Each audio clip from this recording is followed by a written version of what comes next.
Hey guys, it's Linda Winter with another Winter Designs project. Actually, several projects. If y'all saw my latest video, it was this. It might be a Christmas tree. It might be a little flower kind of thing. You can gather it up here. You can kind of bloom it out and put in whatever it is. Have it in a glass. Have it as part of your table setting. That is done with this. This is half of a circle, and I call it the folded tree template. There's a 16-inch and there's a 7.5-inch. And the 16-inch actually makes this, and this, and this, and this. And you can see they're folded differently, so it gives me a different look and a different style. Same fabrics, the same size, but when I fold it, it kind of, takes on a whole different look. What I wanted to show you today, though, is how you can set the table. Imagine right here that I've got my table setting and I've got a nice little thing gathered around here, a little flower, my silverware inside of there, whatever it is you want, but we can set the table. So how do we set the table? Well, I have my round table placemat. This is the regular size, and I've got videos that'll show you how to do this, and lots of you have gone crazy over this because it's perfect for a round table. When you have 4 of these or 6 of these nested together, they're going to kind of do this, where a rectangle, you can see how much bigger this guy is, and you can't fit as many of the bigger size on your table. But the round table placemat, several of you asked for a larger one, so I came out with a larger one. This is the regular size here, and this is actually the top. This is where the center of your table would be. This is the bottom. Silverware over here, silverware over here. But I have people that said, I don't have a small table, but I want to have more room for my plate, for my silverware. So this comes out now in a large. This is the regular size, the original, and I make a large size. And this is the no slip backing. No slipping, no kidding. I'll show you how that works in a few minutes. I'm going to throw these on the floor because that's not what we're talking about today. I do want to go through some of the fabrics though. Home deck fabric. You can do any kind of a home deck that gives it a little bit more substance. Cotton fabric that fits the theme of your kitchen. Quilt as you go, or strip piecing. A tea towel, another tea towel. I love doing tea towels. That's a tea towel too. And my video shows you how to do those. So the idea is when we're doing placemats, these materials still work, but I want to change the design. I want to change the size. So I'm going to throw these down on the floor too, not hitting any kitties as I go. This was the first placemat that I made, and it's large. I had a request for this, and thank you very much for sending me the pictures, but do you see how this, basically when I fold this over, this is a pretty good size placemat. So that's one size, and I decided I'd make it a little bit smaller, not a lot narrower, but a little bit, not a lot shorter, but a little bit narrower. Why? Well, when you start looking at tablecloths and placemats and all of the things to set your table, they all vary based on what it is you're doing. So this size is the one that we're going with this. That doesn't mean you can't use this template to make it bigger. I'll show you that in a few minutes when I get my fabric out and show you how to cut with this. There's a fold mark right here, and you noticed I've highlighted with a metallic marker that's permanent. You can highlight the name of it, and then you would highlight the fold if you need it to be there. But when you fold the fabric, you're basically going to be grabbing. See how this, the back of it, that's the no slip material that grabs. So we're going to be cutting out, and we're going to be sewing. Placemats are like any other placemat. This style that I show you is like any other placemat. There's Monkey. I knew she would be up eventually. They're like any other placemat in that you can make it whatever way you want. What I want to talk about though is how the no slip material makes what you do more accurate. How many placemats are you going to make? You're going to make 6 or 8 or 4 or 2. How many people do you have over? And then how big is your table? So this is the angled placemat. I decided while I was making the angled placemat, hey, let's make a mug rug. The mug rug is going to give me a mug rug about this size. And if we're going to do a mug rug, then why not do a coaster? So you can buy these as a set. You can buy them individually. And those of you that know Monkey and know my kitties, you know there's not a lot I can do. I can put her down. She'll jump right back up. But the no slip material is what makes the difference. On the fold, not on the fold. So you decide how you want to do this, what style you like, because this is the angled placemat. But then I have, remember the wedge that I showed you?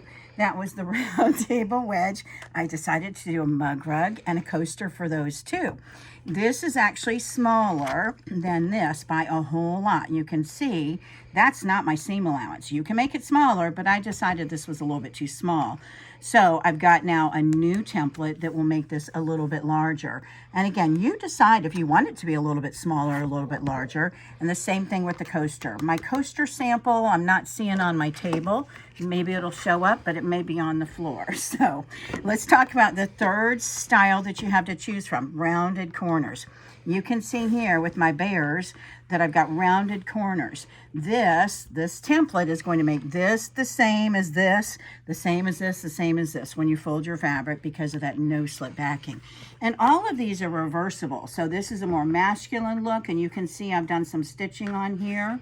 This is, I think, really for anybody. This could be male, female, this could be kids, but this could be great for kids, but it also could be for a guy if you wanted to do that. So make them however you like. I always talk about doing a twofer.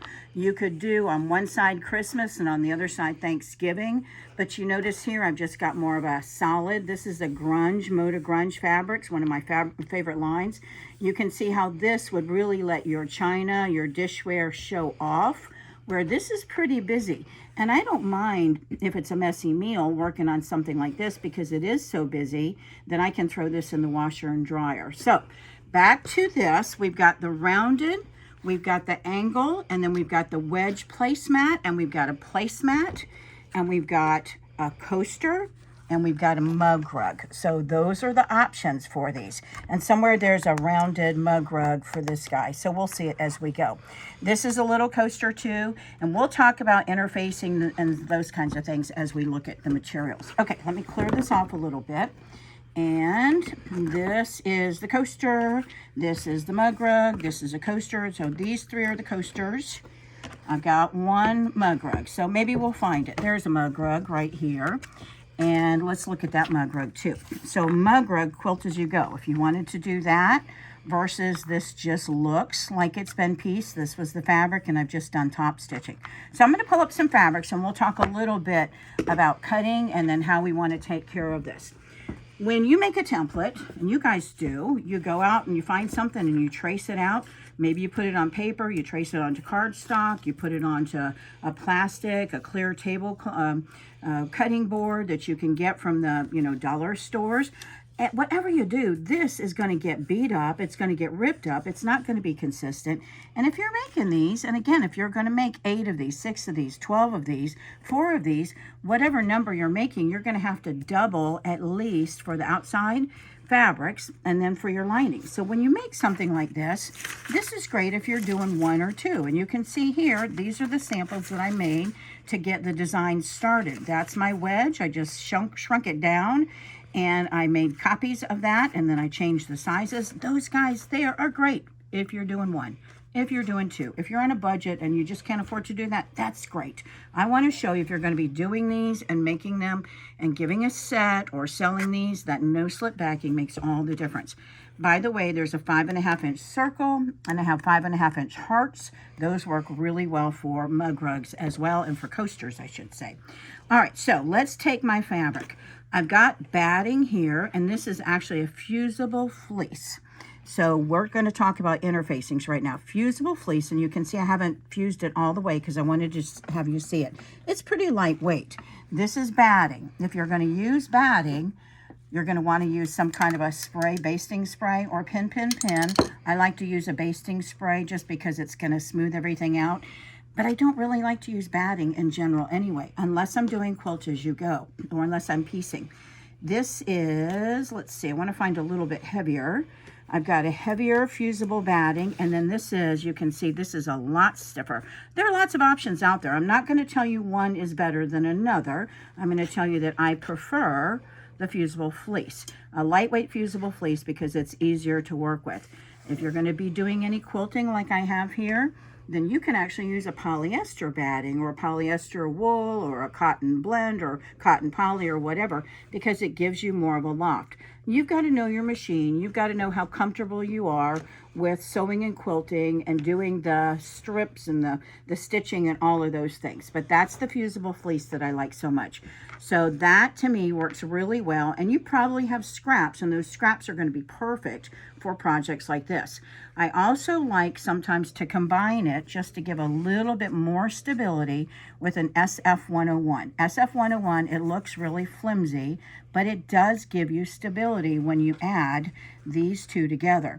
You can put this on one of your fabrics, you can put this on the other fabric, and when you stitch those together, then that's going to give you a little bit more stability too. So you have to decide. And when you go through your placemats that you have, grab your placemats from the drawers, from the cabinets, wherever, measure the sizes, look at the styles, and decide what it is you like before you do any of this. But also feel how heavy, how thick, how stiff they are. Is this going to be used outside? Does it need to be weatherproof? Does it need to be washable? Well, yeah, all of them need to be washable. That's where a cotton fabric is really going to work the best. But if I have two of these layers together and I stitch them together, you can see there's not a lot to that. So you do want to add something. Again, batting if that's all you have, if you do have a spray-based. If you don't, you can glue it with a glue stick. You can also use pins, but that's only if that's what you have. If you've got lots of options there, then the fusible FS101. You can also take a piece of batting, I just threw it on the floor, and you can do the quilt as you go. So let's imagine that this is batting and not fabric on the back. You can cut your strips, take your scraps, and you can stitch this down, give it a good press. And I don't like a fusible here and to press as I go, because you're going to press and maybe not like what you've got. When you fold this over, you can stitch that if you like, totally up to you, and then you decide on the next piece. And imagine that these matched. And do you see how when I fold that over, I'm going to be missing here? So this piece that you cut out needs to be larger than the template. You guys, if you've done Quilt As You Go, then you know that process. If you haven't done it before, there are great videos. This is not one that's going to teach you that process. But you can see with strips fairly wide, I've got just a little bit there. It doesn't take much at all. This is a great scrap buster kind of project. And this is a mug rug. Imagine this is a drink. And by the way, what is a mug rug? It holds a drink and it holds your cookies, your veggies, your carrot sticks, your nuts, whatever it is, so that it's a little bit bigger than a coaster. It's much smaller than a placemat. But mug rugs are really popular. I love in a mug rug to put some cinnamon or put some nutmeg or something that's ground up in between those layers so you don't feel it, but when you put a hot drink on there, it gives a really nice smell. And if you haven't made mug rugs before, it's a really great project to make and to give, to make and to sell. So if you're wanting a starter one, the mug rugs I think are the easiest because it gives you a taste of this and it lets you practice and it lets you use up all your scraps, but it's not a big commitment like a placemat. And you're making one. And if you like it, terrific, then you're going to make more. If you're making a placemat, well, if you're single, that's okay. Then you've got one and maybe you don't like it, so no big deal. But if you're going to make these, you're typically going to make more. When you're doing placemats, placemats look better the more you make because then you have a set. I say they look better the more you make when you use a template that rounds off, that squares off because of the no-slip backing that's there. All right, I've got scraps of fabric, and I want to pull out some of my favorite fabrics lately that I'm using, and I'm going to tell you I'm not using these for the first time around. Why? Because I love these. I'm going to practice first. I'm going to decide, do I like the size from here? Do I like the interfacing that I've talked about? Do I like the rounded? Do I like the angle? Do I like the round table placemat? So I'm not going to use that fabric. I showed this in one of my videos, and many of you asked about this. I call it the cheater fabric. This cheater fabric looks like it's been stitched together. And by the way, you can go and press along here and take a needle and stitch down. And then press along the next seam and then stitch down. What that's going to do as you stitch along, it's actually going to create a little seam and a seam and a seam. And then you're going to go this way and you're going to go this way and you're going to go this way. Am I doing that? No. Why? Because I don't have family and friends that love the work that goes into that, but I love the idea of that. I would do this as it is, and then I would stitch inside in the ditch. So these fabrics I'm not using. The Tula Pink bunnies, I love this stuff. It's really bright, and that would be a really cute Easter, but not just Easter. It'd be an anytime kind of placemat. Am I doing that now? No, I'm using fabrics that I have a whole lot of that I don't care that much about because I'm learning as I go. My first one is my practice. Okay, so what have I done? I have fused my fusible fleece on a fabric that I have a whole bunch of, and this fits, so if I like it, this can go more Valentine's-y, but not scream Valentine's. This can go more kid or adult or whoever, male or female, depending on what I mix with it. So it's a good one to try out, and if I like it, then I'm good to go. So let's clear off this area. I'm going to grab this because this is the one that I have here. And I'm going to, instead of working on the front, I have lines here. So I do recommend when you do something like that with the lines that you're folding going this way to make sure that that seam is there. But I want to work on the back because I want you to see what I've done. I've added my fusible. I've added my fusible. You'll notice this edge is cut off closer to the edge. Right there, I've got a little dip in there. So I know that I need to move my template a little bit further away, but over here you can see all of this is there. Now, you can fuse and leave this, put the template along that edge here and cut along. That's not going to give you any fusible in the seam. I'd rather have the fusible in the seam because I think it gives you a nicer finish because all of this is consistent. But there are videos and there are people out there that will leave that little bit off.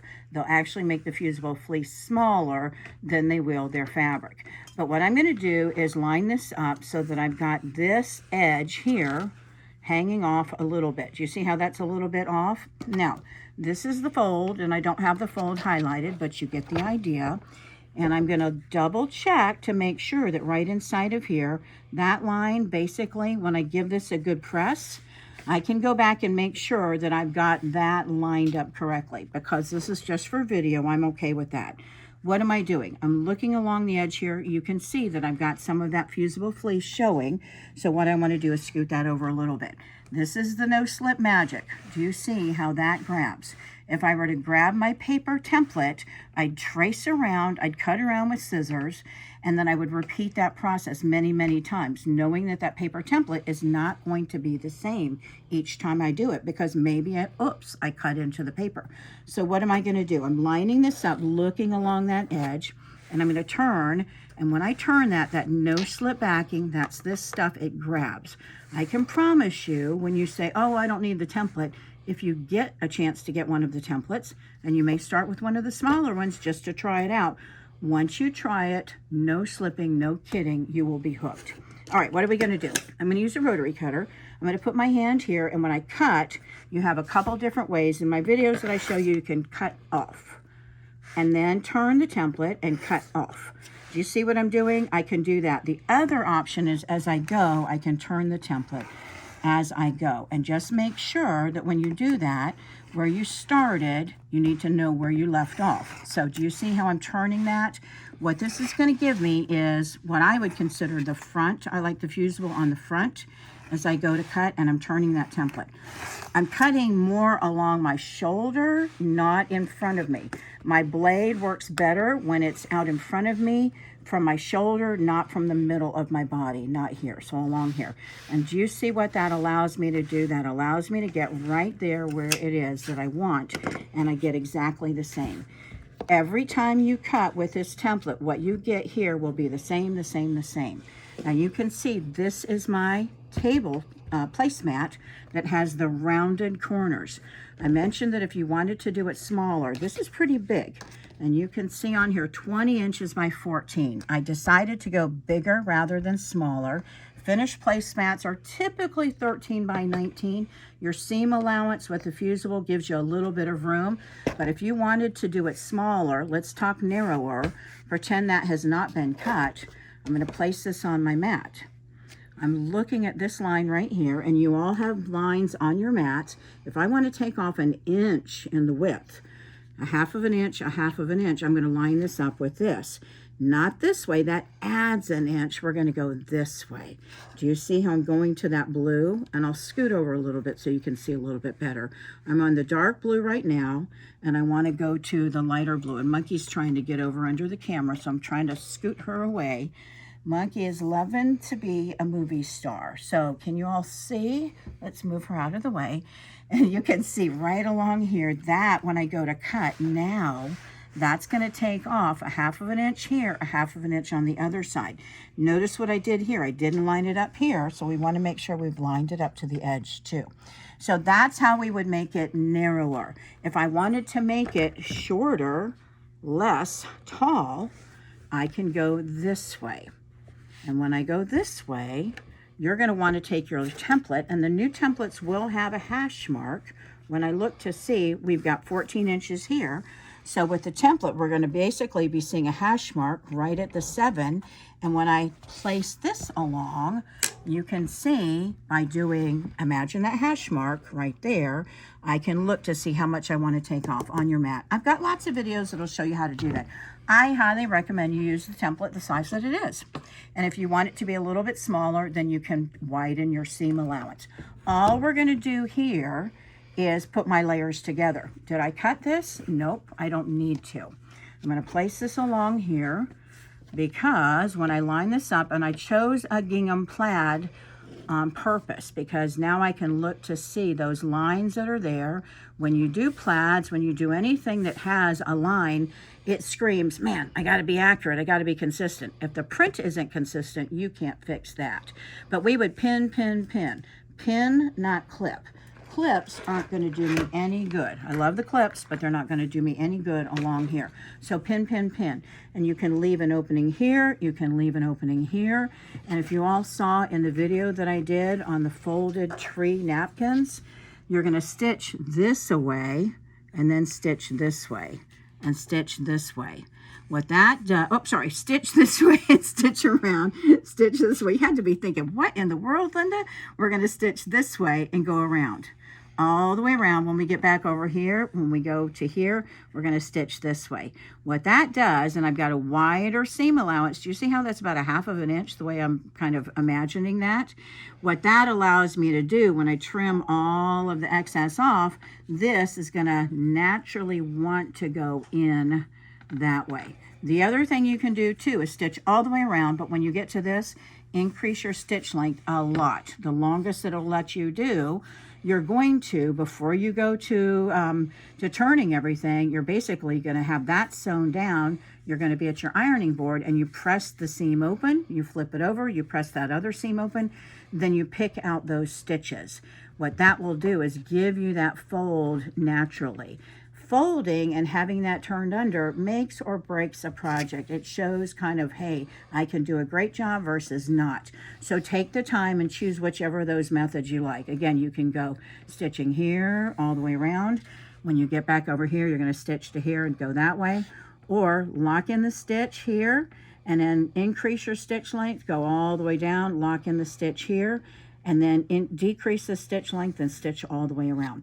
When you're using the templates, this no slip backing makes all the difference. Okay, I'm looking to see if there's anything else that I wanted to tell you about. The rounded placemat with the rounded coaster, with the mug rug.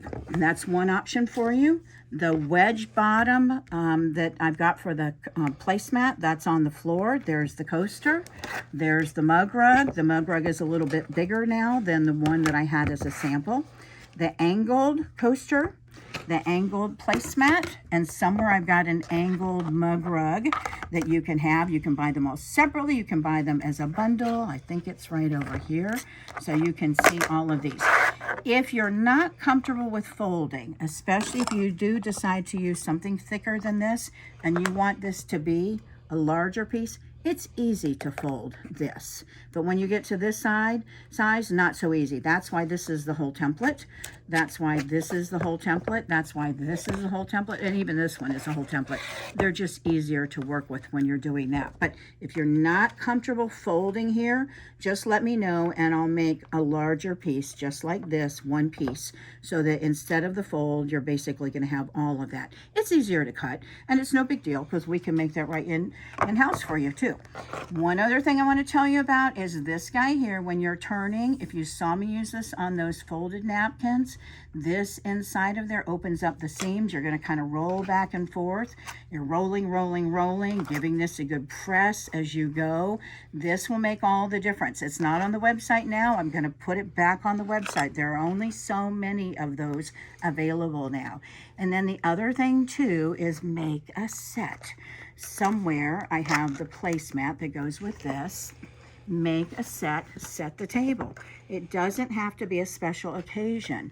You can do something like this. It doesn't have to be busy like this, but imagine you've got your plate here. Make a set. Enjoy the time that you're sitting down for a meal, especially if you're cooking your meal. The mug rug, if you're at your computer all the time or you know somebody that is, make them a mug rug and then give them a box of their favorite cookies or a bag of their favorite candies or their favorite tea or their favorite coffee or any of those things. A mug rug makes a really great gift. This can be fabric like this, but you could have done hearts on the back. Hearts, Valentine's, no big deal. You can do that all the time. But if this was shamrocks, you know, you're only going to use it for so many times. So with a green, that green that I had, and I can't pick it up because monkey's on it, but that green that's over here, this could be for shamrocks, for St. Patrick's Day. This could be for whatever, Christmas too. So pick your fabric so that you have choices. This is another one. That could be spring. That could be St. Patrick's Day. So pick your fabrics so that you've got options. You can see how this works perfectly too. So lots of choices for you. I hope you have a great time with this. I can't wait to see what you all make. And that means add your pictures on my website, Winner Designs, Winner, opposite of loser. That's my last name, Winner. It's Linda Winner, and Winner is singular, Designs is plural. A lot of you guys tell me I can't find your website because you're going to Winner's Design.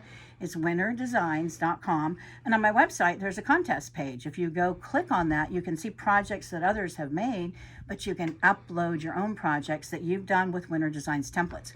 Once a month, I draw one name, and that person wins a $100 gift card. I love seeing what y'all do, and I hope you all love seeing what everybody else does too. And if you follow me on Facebook once a month, I do a giveaway there as well. It's worth at least $100, and that's just by liking, commenting, sharing, posting, all of that kind of stuff, you know, social media stuff, which I'm not a big fan of doing, so I'm really counting on you guys to help me out. That means like this video, share this video, post this video, all that stuff. If you don't like the video, that's okay. You don't really need to watch all the way through if you don't like it, but I hope you found some good ideas. And again, you can find these on my website. If you sign up for my newsletter, you'll see when this video is posted, these will be on sale the week that this video has been posted. So sign up for my newsletter where you'll find out about specials, about coupons, about discounts, about things that I throw in. So winnerdesigns.com, my YouTube, Linda Videos, my Facebook, Winner Designs for F-O-R, sewing, and the ampersand, the and sign, and quilting. Winner Designs for sewing and quilting. Thanks so much. Have a great time and happy sewing. Bye.